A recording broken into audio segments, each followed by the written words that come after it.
Hey guys, Fake Rooster here, and today I wanted to spend some time talking about a game I've been playing a lot of lately, and that is Hades. Now, Hades was one of those games on Game Pass that actually got recommended to me a lot, but I wasn't overly sold on the game until I actually gave it a go for myself, and I thought I'd give you guys my first impressions and my thoughts about the game. In case you don't know, Hades is a top-down roguelike game centered around events in Greek mythology.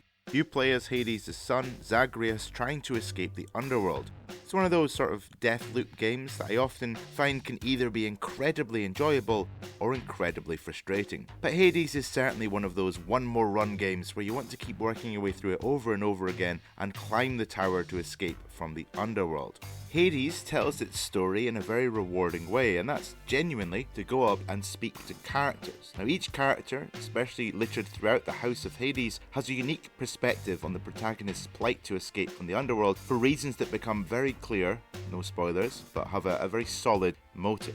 Nyx is a character in particular who is very interesting to talk to, especially in the early games. Now, each time you die, you are brought back to the House of Hades, and different characters will have things to tell you about how to defeat enemies that have maybe killed you, little bits of lore, and just generally building up the story of the game. And of course, you've got the fantastic three-headed dog Cerberus, which, yes, you can pet. The Olympic gods are actually helping you to escape from the underworld, which presents you with some very unique gameplay opportunities.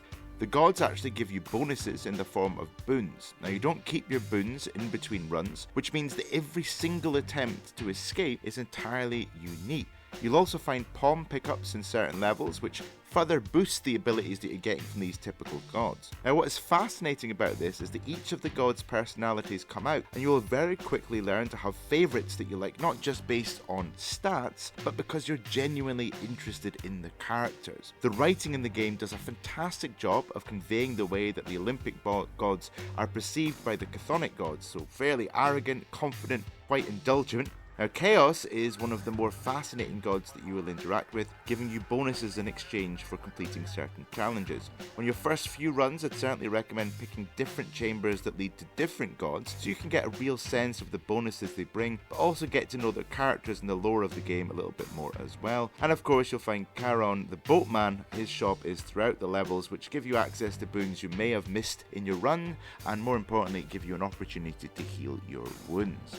Now, Hades as a game really built itself around the idea of variety. It's not just the different gods with their different bonuses that add variety, but it's also true that each section of the escape, as the map continuously evolves and changes, gives you some variety as well. Now, the idea of dying becoming a learning experience is actually accurate here. I feel like there have been a few Deathloop games, dungeon crawlers, where, dying is supposed to be learning, but you don't really learn very much, and it can be a little bit disheartening. I would say that's not the case with Hades. In fact, I feel very compelled to try and beat the different sections in different ways. You also get a nice variety in the types of enemies you'll be fighting that all have different attacks, dodges, have some long range attacks, short range attacks, and have different levels of health. You'll find, of course, a boss battle at the end of each of the sections of the game as you complete it, but there are some mini bosses smattered throughout each of the sections as well, and you get the occasional armored enemy, which is going to give you a little bit of a challenge too. So I feel like you're not going to breeze through this, but the game isn't going to punish you too much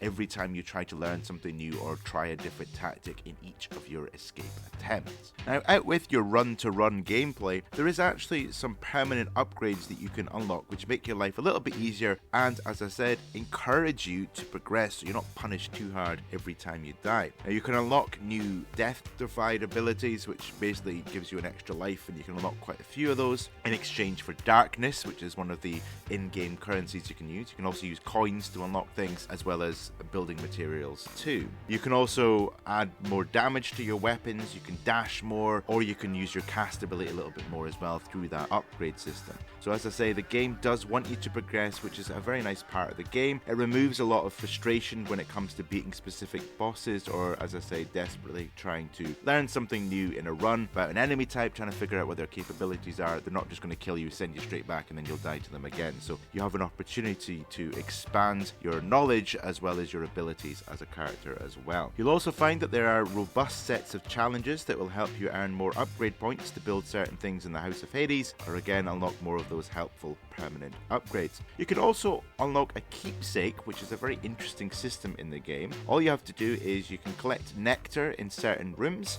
and you can gift that nectar to people. Now every time you gift the nectar to someone for the first time, they will give you a keepsake. Now these keepsakes have a nice variety of things that they can do. There are some that will heal you to full health if you have to use the Death Defy. There are some that will guarantee you get specific gods boons. That way you can sort of build up your own repertoire of what you like to use and which gods you like, and a lot of other really useful things as well.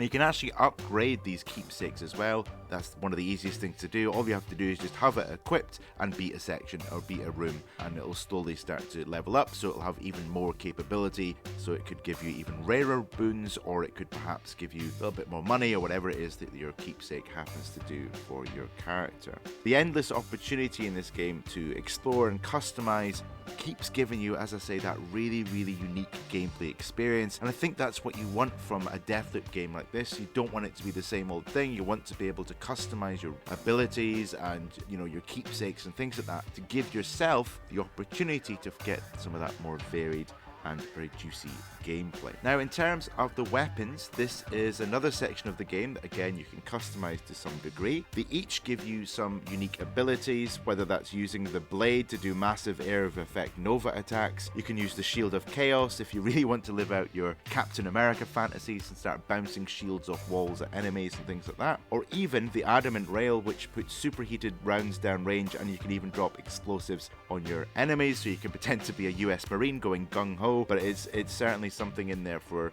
everyone and something to fit each of unique players' playstyles as well.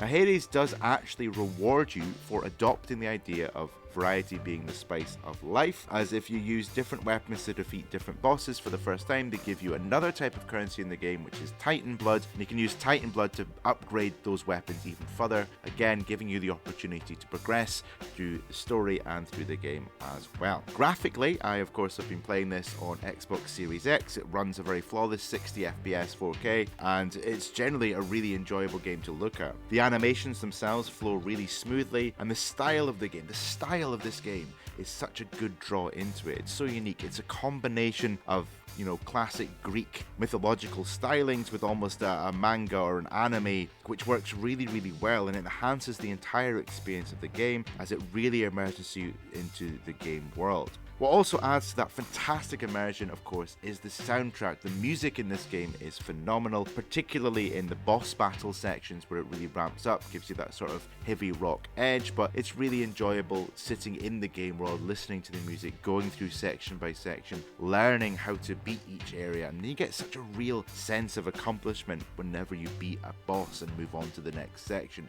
Overall, if you are looking for something that's a little bit different to sort of tie you over before the big game releases coming in October and the end of the month, of course Battlefield 2042 is the one I'm the most excited about, but if you are waiting for something and you want a little fun experience to play, I'd really recommend Hades. It's got a nice variety, it's got great weapons, it's got an engaging and interesting story with a full cast of fantastically written characters, and it is a really fun thing just to do. And I'm not going to sit there for 7-8 hours in the game just trying to beat it, but it is fun to play it every other day, and you can try a few runs in, and then you get that one more run syndrome, as I was talking about, which really motivates you to want to get better at the game. And it's just a fun game to check out, and I really recommend it. If you've played the game, leave me a comment below on what your thoughts were about it, some of the things you enjoyed, some of the things you'd like to see improved in the future. If you've enjoyed the video, please drop me a like and subscribe if you'd like to see some more videos coming in the future. But that's about it for me today, guys. Thank you very much and enjoy the rest of your day.